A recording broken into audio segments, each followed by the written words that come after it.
Hi, I'm Cernusca. I'm Instructional Design Specialist at MST, and I got this task of doing in 5 minutes something about what a good teaching strategy is. And while thinking about this, I was in a conference, educational conference, where one group presented what they found from experts in the field as being important, and that can be conveyed to the teachers so that they will focus on while they are teaching their students. And this is not what I kind of expected, but probably not everybody expected. It's not about hardcore technical skills and expertise. It's about what I would call soft skills, people skills, empathy, and enthusiasm. And going back to my readings in education, basically I remember that one of the good readings I done on what highly effective teachers are and do is Bain's book, that is a strong qualitative research on good teaching and comparing good teaching with not so good teaching. And Bain found basically the same two factors. The first one is that good teachers are able to convince their students they care about their success in learning, about students' success in learning, and good teachers are able to convey their professional enthusiasm to their students. And I will try to focus in the 5 minutes I have on some strategies to nurture these so-called soft skills on teaching.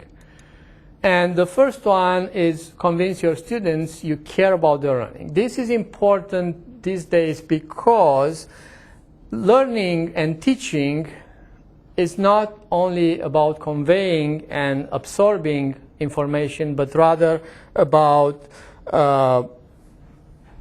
integrating knowledge in our own framework, and this requires a lot of skills that are not just cognitive skills, but rather aspiration, confusion, misconception, ignorance, and all other feelings that your students have and that can impact what they learn and how they learn.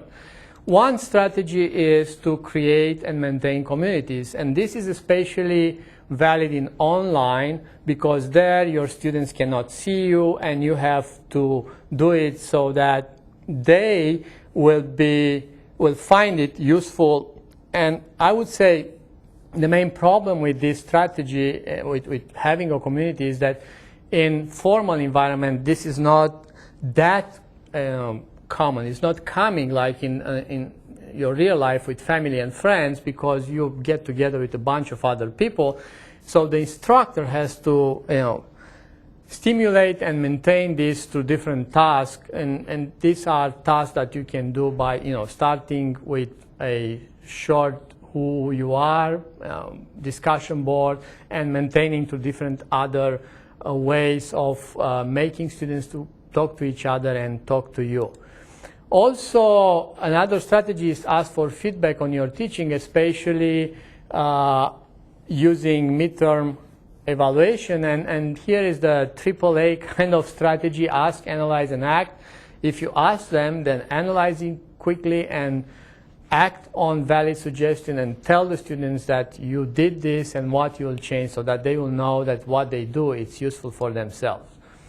Another part that Bain mentioned is listen as much or more than you speak to your students. It's pretty much saying something on the line of teach with your mouth shut, which seems counterproductive, but actually this is what good teachers do. But this listening is not necessarily the fact that you shut up and students talk when they want. It's more like using all these formative feedback strategies like discussion, short exercises, worked example, followed by examples that are worked by students in the classroom individually or in groups.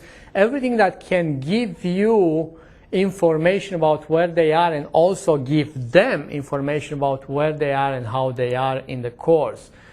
And when you have one or two students that is a little bit behind, well, don't be afraid on getting a little bit more personal and ask that person or those person using personal emails what is the problem and how you can help. So it has to be something on the line, I see that you are behind, I'm asking what I can do before I will push the button on, academic alert that it's available here as S&T. So this is part of caring and listening, both as a classroom level in the teaching process and at a personal level for the people that are a little bit behind. Convey your enthusiasm is the other big part of the second soft skill, and mainly what I found being useful is to use professional stories, either your own or from others that you know, and these professional stories has to be tied to the topic of your course, to the topic of that you teach, so that the students can see that you care about this and you like what you do. And one part of this is your appearance. If you are like droopy, pretty much they will feel it and they will sense it as not a true enthusiasm. And on top of this, you have to make sure you share your aha moments.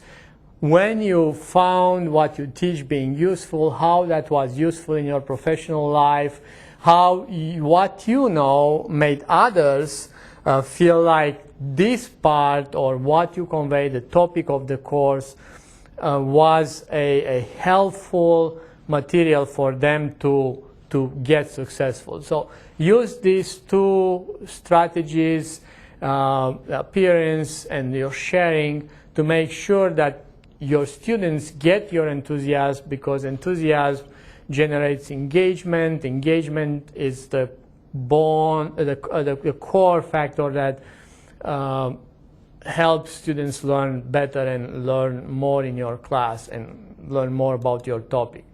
So to summarize, a good point to start in becoming a highly effective teacher, if you are there, that's great, so probably you already do this, is to care and convey your care to your students about their learning, about their success in learning in your classroom, and also convey your personal enthusiasm to your students.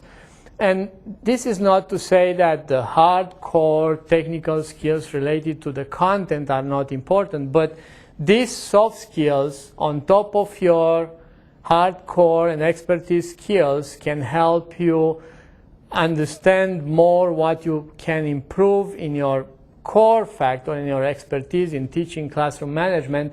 And once you get to that one, you can learn more about how caring and how to convey the enthusiasm. So it's almost like a feedback loop, a positive reinforcement feedback loop that can help you move from being a good teacher toward being a very good teacher, an excellent teacher, if you can mix up and put on top of your hardcore skills these more soft skills, empathy, and basically the enthusiasm.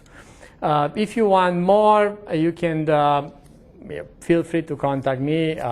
Email or my office phone are both able to get you to talk to me. Thank you.